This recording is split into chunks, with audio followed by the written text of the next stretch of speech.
ఇప్పుడు మనం 2024వ సంవత్సరం నూతన సంవత్సరం ద్వాదశ రాశిలో చివరి రాశి మీనరాశి వారి జ్యోతిష్యం భూత భవిష్యత్తు వర్ధమానం చదువు విద్య ఉద్యోగం ఆరోగ్యం సంతానం కుటుంబం పర్సనల్ లైఫ్ ఎలా ఉందో మన జానకిరామ్ని అడిగి చూద్దామండి. మీనరాశి వారి జాతకం నూతన సంవత్సరం హోదీనామ సంవత్సరం ఎలా ఉంది వారి జాతక బలంలా అనుకున్న పని చదువు విద్య ఉద్యోగం వ్యాపారం చూడు జానకిరామ్ తరించిన కార్యం విద్యయోగం తరించిన కార్యం అనుకున్న పని చూడుతి.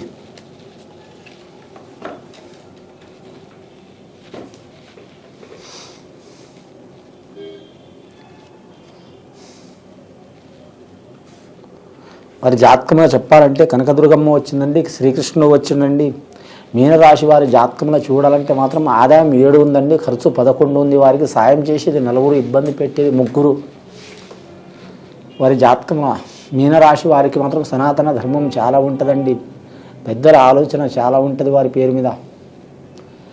పుట్టంగానే పరిమళించినట్టు చిన్నప్పటి నుంచే వారికి మాత్రం వారి పేరు మీద క్రమశిక్షణ జీవితం ఉంటుంది. వారికి పెద్దలందు గౌరవం ఉంటుంది, విద్యాస్థానంలో ఆసక్తి ఉంటుంది, కళలందు ఆసక్తి ఉంటుంది, విద్యాస్థానంలో ఆసక్తి ఉంటుంది, పెద్దల పేరు నిలబెట్టే అవకాశం ఉంటుంది. కానీ ఎల్లాటి శని ప్రభావం ఉందండి వీరి మీద, అయినా సరే ఇబ్బందులు పడే అవకాశం ఏం లేవు వారికి. ఎల్లాటి శని బలం ఉన్నా కానీ మాత్రం ఇతర గ్రహాలు అనుకూలం ఉన్నది. రాహు కేతు శని గ్రహాలు ఇబ్బందులు పెట్టిన గురుగ్రహం అనుకూలం ఉంది కాబట్టి షిరిడి సాయిబాబా పూజ చేయటం, రాఘవేంద్ర స్వామిని పూజ చేయటం, గురుదత్తాత్రేయుడిని పూజ చేయటం, శనేశ్వరుని పూజ చేయటం చాలా వరకు అనుకూలం. నవగ్రహాన్ని ఆరాధన చేయటం, అలాగే మహాగణపతి హోమం చేయటం వీరికి చాలా వరకు మంచిదండి. మహాగణపతి హోమం చేస్తే ఎటువంటి ఆటంకాలు చిక్కులు చికాకులు ఉన్నా వెళ్ళిపోతాయి. విద్యార్థులకు విద్యలో కలిసి వస్తుంది, ధనార్థులకు ధన విషయంలో నిలకడ ఉంటుంది, వ్యాపారస్తులకు అనుకూలంగా ఉంటుంది, అలాగే ఉద్యోగస్తులకు ఉద్యోగ విషయంలో రెట్టింపు అయ్యే అవకాశం ఉంటుంది. గృహ నిర్మాణం చేసే వారికి తిరుగు ఉండదు. రాజకీయ నాయకులకు మాత్రం ఉన్నత స్థానం లభిస్తుంది. ఇక వీరి జాతకంలో చూడాలంటే మాత్రం సంతానం కోరుకునే వారికి సత్సంతానం ప్రాప్తి వస్తుంటుంది, కళ్యాణం కోరుకునే వారికి భార్యాభర్తల మంచిగా ఉంటుంది, కుటుంబ తగాదాలు ఉన్న వారికి దూరమయ్యే అవకాశాలు ఉన్నాయి, కోర్టు కేసులు చిక్కులు చికాకులు రుణ బాధలు రణబాధలు అలాగే మాత్రం భూగృహాది బాధలు అలాగే రియల్ ఎస్టేట్ రంగంలో దరిద్ర బాధలు ఉన్నా తొలగిపోయే అవకాశాలు ఉన్నాయండి. మహాగణపతి హోమం తప్పకుండా చేస్తే చాలా మంచిది. వీలైనంత వరకు చాలా వరకు ఓర్పు లభించే అవకాశం ఉంది. మీనరాశి వారికి అధిపతి గురుడు అంటే బృహస్పతి అంటే మాత్రం దేవతలకే గురుగ్రహం. అలాంటి రాశి వారికి మీనరాశి వారికి కానీ మాత్రం ముఖ్యంగా రేవతి నక్షత్రం వారికి శుభయోగం కలిసి వస్తుందండి. వీరి జాతక బలంలో ధనాదాయ విషయంలో బాగుంటుంది, ఆదాయ విషయంలో కుటుంబ విషయంలో రుణ విషయంలో మంచిగా ఉంటుంది. కానీ మాత్రం ముఖ్యంగా వీరి జాతకంలో చూడాలంటే మాత్రం 2వ నక్షత్రం ఉత్తరాభద్ర నక్షత్రం వారికి కొన్ని ఇబ్బందులు చిక్కులు చికాకులు వచ్చే అవకాశం ఉండదండి. ఇంట్లో ఒకరి మనసులో ఒకరు ఉండరు, ఎవరి ఆలోచన వారికి ఉంటుంది. వీరితో ఎవరితో మాట్లాడినా వీరితో ఎవరు మాట్లాడినా కూడా విరోధాలు వస్తాయి, అపార్థాలు వస్తాయండి. ఇక గృహ నిర్మాణ విషయంలో మాత్రం వాస్తు దోషం ఉన్నవారు తప్పకుండా రిపేర్ చేసుకోవాలండి, లేదా మార్చాలండి, లేదా కట్టుకోవాలి, మంచిగా ఉంటుంది. లేదా ఒకవేళ కట్టుకోలేని వారు మాత్రం ఇంటి ముందర ఖచ్చితంగా మాత్రం విఘ్నేశ్వరుని విగ్రహం ఆరాధన చేయటం స్థాపించడం చాలా వరకు మంచిది. లేదా మాత్రం తెల్ల జిల్లెడు వృక్షాన్ని అంటే వేర్లతో సహా తీసి అని విఘ్నేశ్వరుని విగ్రహం తయారు చేసి సద్బ్రాహ్మణులతో ఇంటి ముందర మాత్రం ప్రతిష్టాపన చేయడం మంచిది. తూర్పు భాగం, ఈశాన్య భాగం, ఉత్తర భాగం ఏ భాగమైనా పర్వాలేదు, కానీ మాత్రం చాలా వరకు అయితే మాత్రం తూర్పు, ఉత్తర భాగం, ఈశాన్య భాగం 3 భాగాలు మంచిదండి. ఇంకా ఇంటికి వీధిపోటు ఉన్నా అలాగే మాత్రం ఏదన్నా ఎక్కువ తక్కువ హెచ్చు తగ్గులు ఉన్నా కూడా మాత్రం కలిసి వచ్చే అవకాశాలు ఉన్నాయి, వాస్తు దోషాలు తొలగిపోయే అవకాశాలు ఉన్నాయి. చదువుల విద్యార్థులకు కలిసి వస్తుంది. గురువు అనేది ముందులో లాభం చేస్తే శని అనేది ఇబ్బంది పెడుతుంటుంది. విదేశానం ఏరే రాష్ట్రం ఏరే ప్రాంతం వెళ్ళాలనుకునే వారికి బాగుంటుంది. ప్రేమ వివాహం చేసుకోవాలనుకునే వారికి తప్పకుండా జరుగుతుంది. కానీ విరోధాలు వస్తాయి, గొడవలు తప్పకుండా వస్తాయి. పోలీస్ స్టేషన్ కోర్టు కేసులు చిక్కులు చికాకులు వచ్చే అవకాశం ఉంది. ఆరోగ్య విషయంలో జాగ్రత్తగా ఉండాలండి. మానసిక చిక్కులు చాలా వచ్చే అవకాశాలు ఉన్నాయి. వీరికి ఇచ్చే సలహాలు అందరికీ ఫలిస్తాయి, కానీ వీరికి మాత్రం రివర్స్ అవుతాయండి. నిరుద్యోగులు మాత్రం వైద్య వృత్తి చేయాలనుకునేవారు కలిసి వస్తుంది.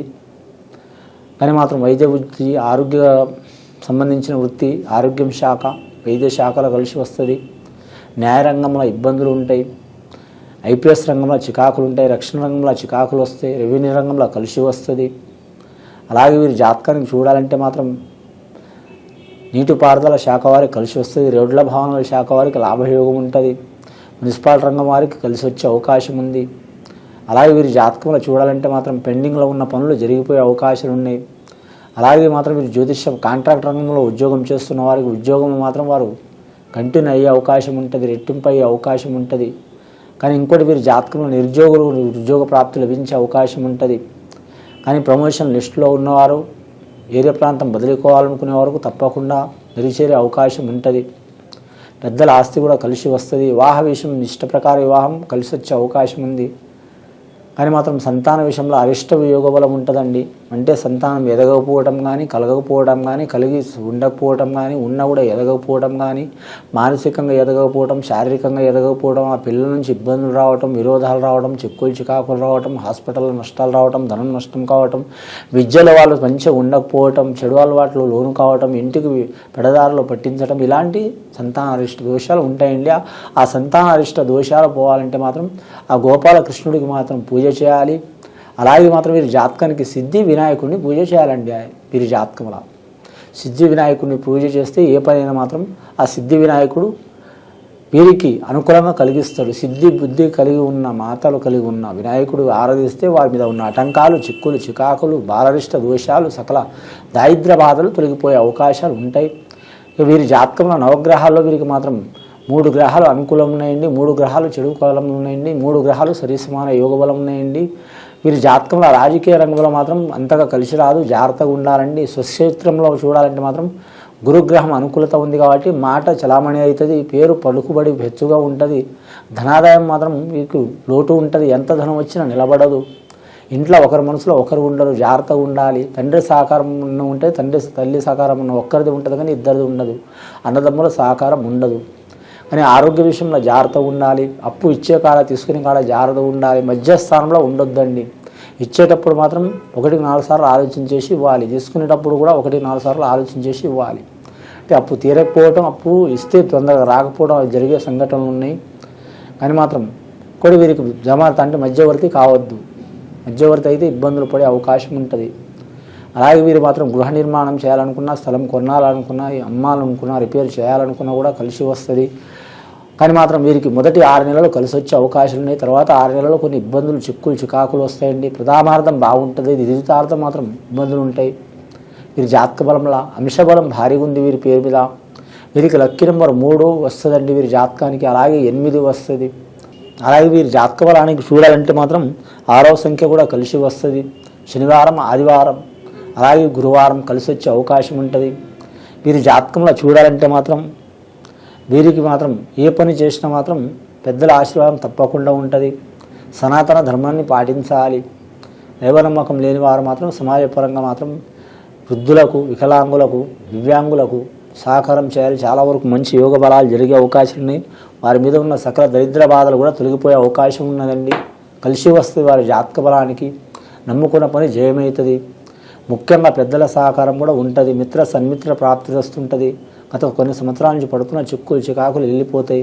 అన్ని రాశులతో పాటు ఈ రాశి వారు కూడా మాత్రం కాలరిష్ట దోషం, దేశరిష్ట దోషం ఉంటుంది కాబట్టి సద్బ్రాహ్మణులతో మాత్రం వారు శాంతి చేసుకోవడం చాలా వరకు వారి కుటుంబానికి వారికి మంచి జరిగే అవకాశం ఉందండి. ఇది విని చూసి ఆచరించే వారికి ఆ పరమేశ్వరుడి దయ వలన శుభయోగాలు కలుగుతాయండి. శుభం భూయాత్.